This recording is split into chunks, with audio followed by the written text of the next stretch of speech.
Porsche isn't just the king of BLs, but my king. A title it earned. So imagine the beauty of Shine that dethroned Kin Porsche first episode in. After finishing the show teary-eyed and ready to feast on fan content, a drought. I was in the Sahara, drowning in sand, melting from the sun, thirsty for even just a drop. But there is no edits, no MVs, no reviews, no reactions, no fandom. I'm befuddled, sitting here, hands down, on the best Thai BL, produced by Beyond Cloud, starring Mile and Apo in the main roles, cinematography that cooks any BL production, and music that blesses your ears each episode. And I sit alone in this room? Hello? Where are you? This is peak. With just 8 episodes, Shine manages to do something that most Netflix blockbusters can't.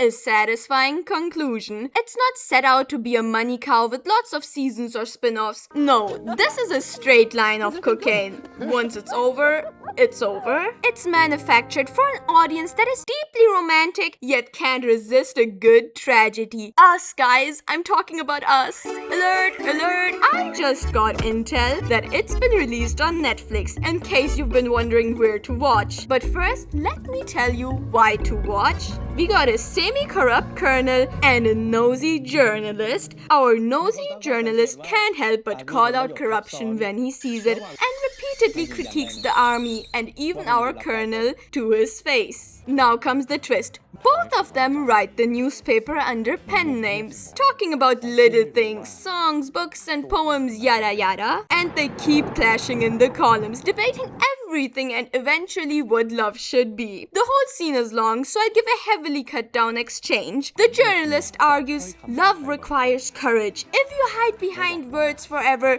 you'll never know if they are real. So I, Sasavadi, sorry, I can't pronounce their names. So I, Sasavadi, am asking the readers, especially you, Klairang, are you that kind of person? Klairang replies, dear readers, a rush without direction is not courage. It is merely a fervor of those unaware of where they are going. He then writes a very poetic section which is code for let's meet and flirt. I mean, argue about this in person, and tops it off with a cheeky taunt. You know, real subtle stuff. They totally don't have all the readers rooting for them by now. My summary didn't do it justice, but exchanges flow like in a novel, where you want to underline your favorite quotes, and behind all this atmosphere hides tension. You see, the two I just quoted, one of them is married. Oh yeah. And the other has a girlfriend. Ooh, drama. All this in Thailand during 1960s and 1970s, where being queer was dangerous, especially if you're involved in politics. Oh, and did I mention one of the soldiers is in love with the colonel's wife? Who said that? Who said that? Slowly, your antennas start tingling. Will this end well? No. This is just half the fun. I didn't even get to the main pair. I'll be brief so you can enjoy discovering for yourself how politically relevant this series is. We follow Trin, a nonchalant economist that is secretly very chalant, and Tanva, his exact opposite, an easygoing hippie musician with daddy issues. Their first meeting immediately leaves Trin sexually confused. He is straight. He blames the cannabis. Please, the closet is glass. His crisis, as everybody else's, is accompanied by non-stop bangers. I haven't seen a show that uses music so cleverly and ties each song into the world, themes, and politics.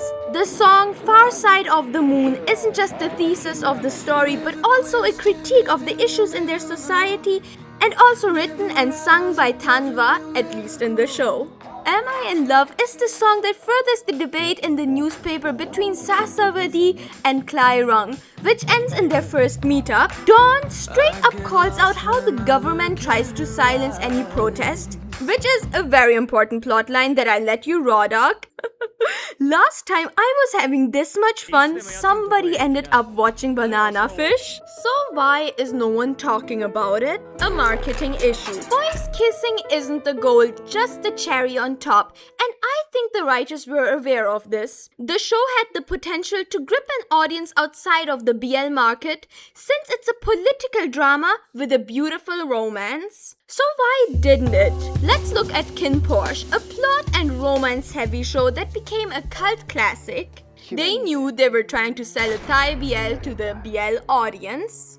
So naturally, they marketed Kin's and Porsche's relationship first and the plot just hit you once you started watching. Shine marketed its politics first and romance second. And it didn't end up reaching its BL audience, while the politics audience might have gotten scared by the Thai BL label. What the fuck? This left them in a very tricky situation. Try to sell it as a pure romance and you leave audiences disappointed. Try to sell it as a political drama, but the BL label is too attached to it. Which is very unfortunate because I do believe there is an overlap, but it never reached us. In the end, it somewhat did both, even if to varying degrees. And the audience that ended up watching were the BL enjoyers. And as predicted, though many enjoyed it, it got lots of criticism that I personally, no due respect, felt was unfair. Trin and Tanva's relationship was said to be underdeveloped and even confusing, which I believe was brought on by the fact that it's not a traditional one pairing, one focus at a time sort of story that we often see in this genre. Forgive yourself. I'm about to break into a rant. The specific context of that criticism that I kept seeing was that Tanva and Trin getting together felt abrupt. At that point, I stacked my hands over my head and grieved how you could misunderstand a progression so clean. Was it simply so smooth they slipped on it, or were their eyes closed? Trin pretty quickly realizes he's starting to fall while Tanva keeps flirting, fully aware what crisis he's putting Trin through. So when Trin asks, "What are we?"